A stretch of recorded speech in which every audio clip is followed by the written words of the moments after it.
Hello student, এই play লিস্টে আমরা মাধ্যমিকে এবং স্কুলের টেস্ট এক্সামের জন্য ইম্পর্ট্যান্ট কোশ্চেনে ডিসকাস করছি, যেটা বিভিন্ন রেপুটেড question bank, ABTA WBTA test paper এবং প্রিভিয়াস ইয়ার কোশ্চেন অ্যানালাইজ করে যেগুলো বারবার রিপিট হচ্ছে এবং আসার জন্য যেগুলো সব থেকে বেশি ইম্পর্ট্যান্ট সেই কোশ্চেনের সলিউশনে ডিসকাস করছি। তো তোমরা এই কোশ্চেনগুলো ভালো করে প্র্যাকটিস করো, তাহলে তোমাদের এক্সামে 70 to 80% নাম্বার স্কোর করতে কোনো সমস্যা হবে না। তো চলো ভিডিও শুরু করা যাক। আজকে আমরা বীজগণিতের এসিকিউ সিরিজের পার্ট 1 নিয়ে কথা বলবো। চলো দেখা যাক প্রথম কোশ্চেন কি আছে। আচ্ছা, প্রথমে দেখো কি বলেছে, x/y = 2:3 হলে তবে এটার মান কত জিজ্ঞাসা করেছে। আচ্ছা, তাহলে আমি লিখি, এখানে দেওয়া আছে x/y = 2:3, এই মানটা দেওয়া রয়েছে। আচ্ছা, আমরা অনুপাত থেকে মান বের করার সময় কি জানি, যে অনুপাত থেকে যদি মান বের করা হয় তাহলে এটা ধ্রুবক আসে। তাহলে এখান থেকে আমি লিখতে পারি x = 2k এবং y = 3k। আমি কিন্তু কখনোই বলতে পারবো না যে x এর মান 2, y এর মান 3, একদমই সেটা নয়। তাহলে আমরা যখনই অনুপাত থেকে মান বের করি তখন একটা ধ্রুবক গুণ করতে হয়, তাই সেটি ধ্রুবকটা আমরা k নিয়েছি। তাহলে এখানে x = 2k, y = 3k। ওকে, এবার যেটা বের করতে বলেছে আমরা সেটা ফাইন্ড করি। তাহলে কি বলেছে আমাকে, 4x - y = 2x + 3y, এটার ভ্যালু ফাইন্ড করতে বলেছে। আচ্ছা, x এর মান কত পেলাম আমরা, 2k। তাহলে 4 × 2k, আমরা ভ্যালুগুলো পুট করছি। y এর মান কত, y এর মান 3k হলো = এবার এই সাইডে মান পুট করি, 2 2 × x, x এর ভ্যালু কত দেওয়া আছে আমাদের, 2k, প্লাস 3 y এর ভ্যালু কত দেওয়া আছে, দেখো y এর ভ্যালু আমরা বের করেছি 3k। এবার এটা ক্যালকুলেশন করলে আমাদের উত্তর হয়ে যাবে। দেখো ক্যালকুলেশনটা কত আসছে, 4 × 2k কত আসছে, 8k মাইনাস 3k = 2 × 2k কত আসছে, 4k প্লাস 3 × 3k 9k। তোমরা চাইলে এখানে ব্র্যাকেটও ইউজ করতে পারো, শুরু থেকেই ব্র্যাকেটটা ইউজ করছি। ওকে, তাহলে ক্যালকুলেশনে কত আসছে দেখো, 8k - 3k কত হয়, 5k = 4k + 9k কত হয়, 13k। আচ্ছা, অনুপাত, অনুপাত মানে ভাগ, তাহলে ভাগে দুই সাইডে যখন কে রয়েছে তাহলে এই কে আর এই কে ক্যান্সেল আউট হয়ে যায়, তাহলে কত পড়ে থাকছে, 5:13। তাহলে আমাদের যে অনুপাতটা ফাইন্ড করতে বলেছিল সেটা কত হচ্ছে, 5:13। তার জন্য কি করতে হলো, নর্মাল জাস্ট আমাকে x/y = 2:3 দিয়েছিল, সেই মান থেকে জাস্ট একটা ধ্রুবক অ্যাড করে মানটা বের করে নিয়েছি। সেই মানটা আমি এখানে x আর y তে পুট করে দিয়েছি, আর ইজিলি অনুপাতটা ফাইন্ড হয়ে গেছে। খুবই ইজি অঙ্ক। তো দেখা যাক নেক্সট অঙ্ক কি আছে। ওকে, কি বলেছে, 2:5 অনুপাতের উভয় পদের সঙ্গে কত যোগ করলে অনুপাতটি 6:11 হবে। ওকে, কত যোগ করতে হবে, জানি না কত যোগ করতে হবে, তাহলে ধরি x যোগ করতে হবে, x যোগ করতে হবে, এটা আমি ধরে নিয়েছি। তাহলে উভয় পদের সঙ্গে x যোগ করতে হবে, তাহলে সমানুপাতটা কি আসবে দেখো তো, ছিল 2:5, তাহলে বলেছে উভয় পদের সঙ্গে যদি x যোগ করি তাহলে অনুপাতটি এত আসবে, মানে কত যোগ করতে হবে, সে কত যোগ করতে হবে এটাকে আমি x ধরে নিয়েছি, জানি না কত, তাহলে আমি সেটা লিখছি। তাহলে 2 এর সাথেও x যোগ করতে হবে, 5 এর সাথেও x যোগ করতে হবে। যদি যোগ করা হয় তাহলে সে অনুপাতটা কি আসবে, সেটা আসবে 6:11। দেখো লেখাটা ছিল আমার 2:5, 2:5 রয়েছে, বলেছে উভয় পদের সঙ্গে কত যোগ করলে 6:11 আসবে, আমি ধরে নিয়েছি x যোগ করতে হবে। তাহলে 2 + x = 5 + x, সেটা ইকুয়াল টু কার সাথে আসবে, সেটা ইকুয়াল আসবে 6:11 হলো। তাহলে এখান থেকে আমার কাজ হচ্ছে x টাকে ফাইন্ড করা। তাহলে অনুপাত মানে ভাগ, তাহলে এটাকে আমি বাই আকারে লিখতে পারি। কি লিখবো তাহলে, 2 + x বাই 5 + x হলো। তাহলে নিচে এটা কত আসছে এই সাইড থেকে, 6/11। হ্যাঁ দেখো কিছু কাটাকাটি যাচ্ছে না, তাহলে আমি ক্রস মাল্টিপ্লিকেশন করতে পারি, এটার সাথে এটা, এই কোণার সাথে এই কোণা, তাহলে কত আসবে গুণ করলে দেখো, এটার সাথে এটা করলে 22 প্লাস 11x, তাই তো? 11 দিয়ে এইটুকু গুণ করলে এটাই আসছে, এবার এইটুকু দিয়ে এইটাকে গুণ করবো, তাহলে এই সাইডে কত আসছে, 5 ছক 30 প্লাস 6x। এবার কার মান ফাইন্ড করতে বলেছে, এক্স এর মান, তাহলে এক্স গুলোকে এক সাইডে করি, তাহলে এখানে 11x ছিল, এই 6x টাকে ওই সাইডে নিচ্ছি, তাহলে প্লাস রয়েছে ওদিক গেলে মাইনাস 6x। আচ্ছা, এই সাইডে 30 ছিল, এই 22টাকে এই সাইডে নিয়ে আসি, এদিকে কিছু নেই মানে প্লাস রয়েছে, ওই দিকে গেলে মাইনাস, তাহলে এখান থেকে কত আসছে দেখো তো, 11x থেকে 6x গেলে থাকে 5x ইকুয়াল টু 30 থেকে 20 গেলে কত থাকছে, 10, সরি 20 হবে না, এখানে 22 হবে, একটু মিসড হয়েছে। তাহলে 30 থেকে 22 বিয়োগ হলে হয় 8। তাহলে লাগবে আমার x এর ভ্যালু, তাহলে এখান থেকে x এর ভ্যালু কত আসছে দেখো তো, x ইকুয়াল টু 5 একে গুণ আকারে আছে, এদিক গেলে ভাগ, তাহলে x ইকুয়াল টু কত আসছে 8/5।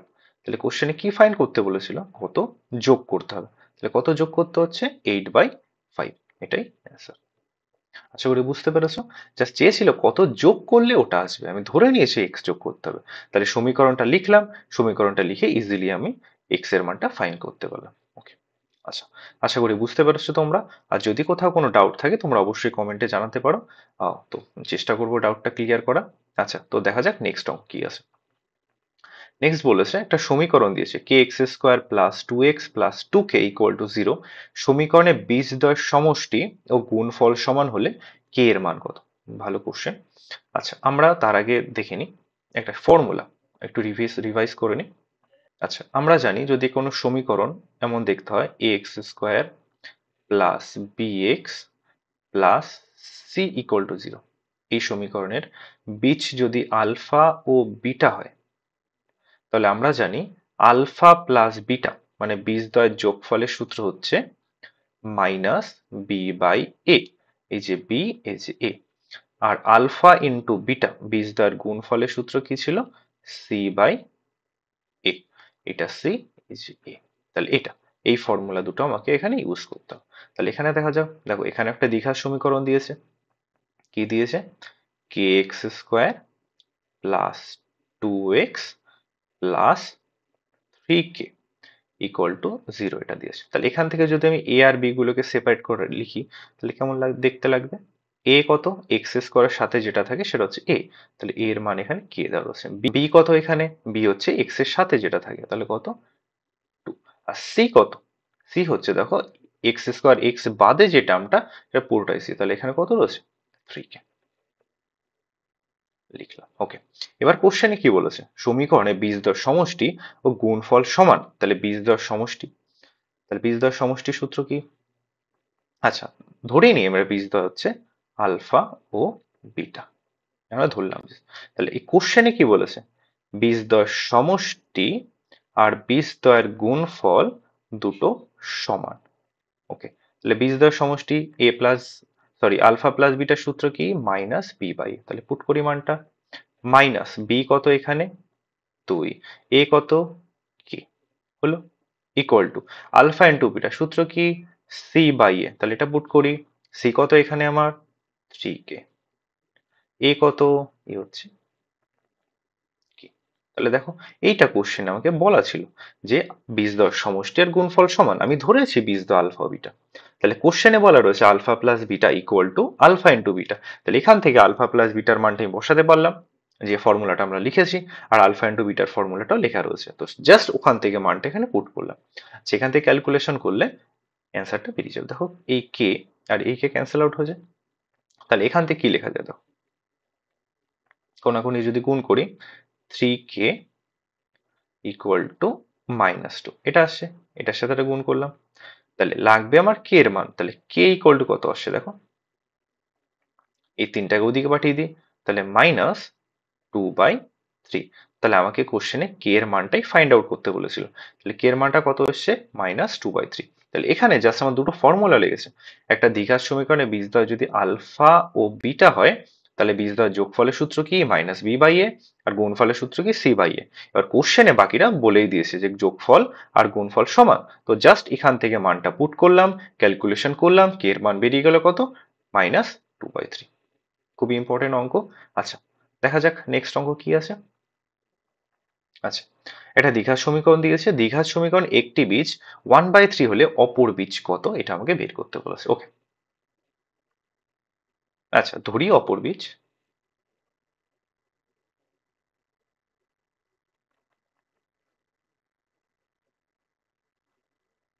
অপর বীজ ইকুয়াল টু আলফা, এটা আমি ধরে নিয়েছি। ওকে, আচ্ছা আমরা একটু আগে কি দেখলাম, যদি বীজদ্বয় আলফা ও বিটা হয় তাহলে বীজদ্বয়ের গুণফলের সূত্র কি দেখলাম জাস্ট আগের অঙ্কটায়, সি বাই এ। তাহলে আমি এখানে সেম ফর্মুলাটা ইউজ করছি। তাহলে এখানে একটা বীজ আমার 1/3 আর একটা ধরেছি আমি আলফা। তাহলে এদের যদি গুণফল লিখি তাহলে বীজদ্বয়ের গুণফল কত আসবে, 1/3 ইন্টু আলফা। বীজদ্বয়ের গুণফল তাহলে ফর্মুলা অনুযায়ী কি আসছে, সি বাই, এখানে সি কত দেখো, সি হচ্ছে যেটা এক্স, এক্স স্কোয়ার এক্স বাদে যেটা থাকে 3, তাহলে সি হচ্ছে 3। এ কত, এক্স স্কোয়ারের সাথে যেটা থাকে সেটা এ হয়, তাহলে এক্স স্কোয়ারের সাথেও 3ই রয়েছে, তাহলে এখানে কি 3/3 আসবে, এলো। তাহলে এই দেখো এই 3 আর 3 ক্যান্সেল আউট করলে কত থাকে, এখানে 1 পড়ে থাকছে, তাহলে এখানে কি এলো 1/3 ইন্টু আলফা ইকুয়াল টু 1। তাহলে লাগবে কার মান, আলফার মান লাগবে। তাহলে 1/3টাকে ওদিকে পাঠিয়ে দিই, তাহলে 1/3 ওদিকে গেলে কত থাকবে, 3 আছে। তাহলে 3টা দেখো এখানে নিচে ছিল, ওখানে গেলে উপরে যাবে, মানে একের সাথে গুণ হবে, তাহলে মানটা কত হলো, আলফা ইকুয়াল টু 3s। তাহলে আমাকে কি বলেছিল, অপর বীজ খুঁজতে বলেছে, অপর বীজ আলফা ধরেছি, তাহলে আলফার মানটা কত এলো, 3 এলো। তাহলে একটা বীজ যদি 1/3 হয় আর একটা বীজ আসবে 3। তাহলে খুব ইজিলি আমরা সেই আগের ফর্মুলাটা ইউজ করে বের করতে পারবো। ওকে, আচ্ছা তো দেখা যাক নেক্সট অঙ্ক কি আছে। আচ্ছা, দুটো করণী দিয়েছে, মিশ্র করণী, এদের মধ্যে বৃহত্তম কোনটি, মানে এদের মধ্যে বড়টা খুঁজতে বলেছে। আচ্ছা দেখো দুটো লিখছি, 15√3 আর এখানে √10√8। আচ্ছা, এটাকে দেখে বলতে বলেছে কোনটা, আচ্ছা দেখে তো বোঝা যাচ্ছে না, কেন 15 রুট করা যায় না, 3 এরও রুট করা যায় না, সেম ভাবে 10 এর রুট করা যায় না, 8 এর রুট করা যায় না, এক্সাক্ট ভ্যালুটা আমরা জানি না, তাহলে কি করে বুঝবো যে কোনটা বড়। তাহলে দেখো কিছু করা যাচ্ছে না, তার মানে ডাইরেক্ট আমি এখান থেকে বলতে পারবো না, তাহলে তার জন্য কি করবো, আমি এটাকে জোর করে একটা স্কোয়ার করছি। স্কোয়ার করলে দেখো কার সূত্র আসছে, a plus b whole square সূত্র। কি ছিল সূত্রটা, a square plus 2ab plus b square, এটা ছিল সূত্র। আচ্ছা, √15 স্কোয়ার কত হয় আমরা জানি, স্কোয়ার রুটের যদি স্কোয়ার করা হয় তাহলে রুটটা উঠে যায়, তাহলে কত থাকে 15। এখানে 2 তো ছিল, এই √15 √3 গুণ করলে কত হয়, √45। এখানে √3 স্কোয়ার করলে কত হয় 3, কেন আমরা জানি রুটের মাথায় স্কোয়ার থাকলে রুটটা উঠে যায়। তাহলে এখান থেকে কত আসে দেখো, এই 15 আর 3 যোগ করলে হয় 18। তাহলে 18 প্লাস 2√45 এই অবধি এলো। এবার এই সাইডেরটা, এদিকে যখন স্কোয়ার করেছি এটাকেও করব, তাহলে এটাকে যদি স্কোয়ার করি কি আসবে, একদম exact same formula, a square plus 2ab plus b square, তাহলে √10 তার square plus 2 into √10 into √8 plus √8 তার স্কোয়ার। আচ্ছা, ফর্মুলাটা কোনটা ইউজ করেছি তা একবার লিখে দিচ্ছি যদি কারোর একটু অচেনা মনে হয়। এ প্লাস বি হোল স্কোয়ারের সূত্র ইউজ করছি, a square plus 2ab plus b square. এটাকে এ ধরেছি, এটাকে বি ধরেছি, তাহলে a square plus 2ab plus b square. আশা করি এটা তোমরা সবাই জানো, তবুও জাস্ট একটু ক্লারিফাই করার জন্য লিখে দিলাম। আচ্ছা, √10 স্কোয়ার কত হয়, শুধু 10, প্লাস এখানে গুণ করলে দেখো কত হচ্ছে, 8 10 80, তাহলে কত হচ্ছে 2√80 প্লাস 8। তাহলে এই 10 আর 8 যোগ করলে কত আসছে, 18। 18 প্লাস 2√80 এটা আসছে। এবার এই দুটোকে কম্পেয়ার করতে হবে। আচ্ছা একটা জিনিস খেয়াল করো, এখানে 18 আসে, এটাতেও আসে, এখানে 2 আসছে, এখানেও 2 আসে। তাহলে ডিফারেন্সটা কোথায় ক্রিয়েট হচ্ছে? √45 আর এখানে √80, এই দুটোতে ডিফারেন্স ক্রিয়েট হচ্ছে। আচ্ছা, এটা তো দেখে বুঝতে পারছি যে √45 আর √80 মধ্যে নিশ্চয়ই √80টা বড়, তাই তো? এটা তো জাস্ট বেসিক দেখেই বোঝা যাচ্ছে। তাই যে √80টা যদি √45 থেকে বড় হয়, তাহলে এখানে যদি বাকি টার্মগুলো সেম থাকে, তাহলে কি শুধু এই √45 আর √80 উপর ডিপেন্ড করেই মানটা বড় ছোট হবে? অবশ্যই তাই। তাহলে এখানে যদি √80টা √45 থেকে বড় হয়, তাহলে এই টার্মটা কি বড় হবে? তাহলে এখান থেকে কি লিখতে পারি? যেহেতু √80টা বড়, তাহলে এখান থেকে 18 প্লাস 2√80, এই টার্মটাও নিশ্চয়ই 18 প্লাস 2√45 থেকে বড় হবে। কেন? বাকি টার্মগুলো তো সেম, তাহলে ডিপেন্ড করছে কার উপর? √80 আর √45 উপর। এবার √80টা যেহেতু √45 থেকে বড়, কমন সেন্স দেখেই বোঝা যাচ্ছে। তাহলে এই যে টোটাল যে টার্মটা, এই যে টার্মটা, এইটা নিশ্চয়ই এটার থেকে বড় হবে। তাহলে এখান থেকে এটা লিখতে পারছি। এবার এই ভ্যালুটা কার ছিল? এই ভ্যালুটা ছিল এইটার, √10 প্লাস √8, √10 প্লাস √8। তাহলে এই যে টার্মটা, এটা নিশ্চয়ই এই টার্মটার থেকে বড় আসবে। তাহলে কত এসছে? এর মধ্যে একটা এক্সামে 15 দেওয়ার পসিবিলিটি খুব বেশি, √3। তাহলে এখান থেকে আমরা কি বলতে পারছি?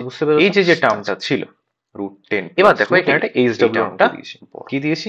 a/b = 3:2, b/c, তাহলে নরমালি আমরা দেখে বিচার করতে পারছিলাম, তার জন্য কি করলাম? b প্লাস c এর মান স্কয়ার করলাম, স্কয়ার করে ইজিলি আমরা কম্পেয়ার করতে পারছি যে HW টার্ম তোমরা সলভ করে কমেন্টে অ্যানসারটা অবশ্যই জানাবে। এটা এক্সারসাইজে এই সেম টাইপের দুটো অঙ্ক রয়েছে। দেখা হচ্ছে নেক্সট ভিডিওতে। Thank you.